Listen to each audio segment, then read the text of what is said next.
things that Allah Azza wa Jal teaches us in Quran, for example, is بِئْسَ الْإِسْمُ الْفُسُوقُ بَعْدَ الْإِيمَانِ. Even a filthy word, a corrupt word, is terrible once you have faith. Allah has blessed a human being with this tongue, with the ability to communicate. That's a gift from Allah. And we honor that gift by using this tongue for things that are noble. By speaking the truth, by speaking for justice, by not wasting and squandering this gift that Allah has given us. Now, when we speak to each other and we say hurtful things, it lasts in that moment.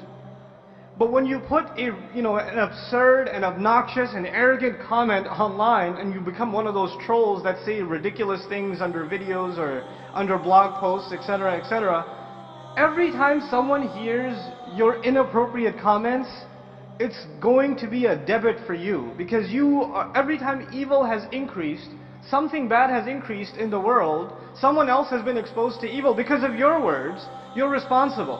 So in that sense, putting stuff up online, you need to be a lot more careful than you are actually in person. Because in person, that conversation died immediately. So its sinful impact, maybe you're only accountable for it for that one moment. But when you put something up online, it's going to be visited and revisited and revisited and relived. And for every one of those occasions, you are answerable and I'm answerable. So we have to be careful about that from a spiritual point of view. The next thing I want to talk about is just, Allah Azza wa Jalla, He gives us certain social principles. Those principles, they applied in a society in Medina, and they apply in the United States in 2011, and they will apply 50 years from now. The ethical principles are universal and they're timeless. And some of those principles are things like not making fun of others. لا يسخر قوم من قوم عسى أن يكونوا خيرا منهم ولا نساء من نساء عسى أن يكون خيرا منهن. Don't make fun of each other. Maybe they're better than you. Don't let women make fun of other women. Maybe they're better than them. Don't call each other names. لا تلمزوا أنفسكم ولا تنابزوا بالألقاب. Don't accuse people of other things. Don't call each other all kinds of names. Now, if you put that as your constitution, your ethical code, your charter, this is how I'm gonna behave online, it would probably cut down 95% of your interaction. Not making fun of people. What else do you do on Facebook? Not accusing someone of something, not commenting on somebody's photo and say, "What were you wearing? God." Etc. That's all we do is poke fun at each other. That's 90% of the interaction. That's kind of the reason I got off of it, because all I was getting was just ridiculous stuff. But I've been remotivated to jump in again. Jazakallahu khairan. Then there's of course etiquette in discourse. When the Messenger sallallahu alaihi wasallam would hear the most obnoxious speech, Allah Azza wa Jalla had taught him etiquette. Respond in a cool, calm, collected, logical and patient fashion.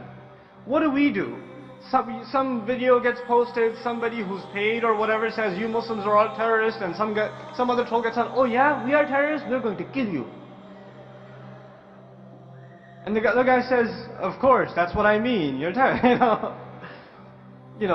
And we just go back and forth and we have no restrictions on how we communicate. Our deen has taught us principles of communication. We have to observe them whether virtually or physically when we interact with each other. It's no different. So we have to, if we just keep these few things in mind, just these few things, then I think we can have a lot healthier discourse.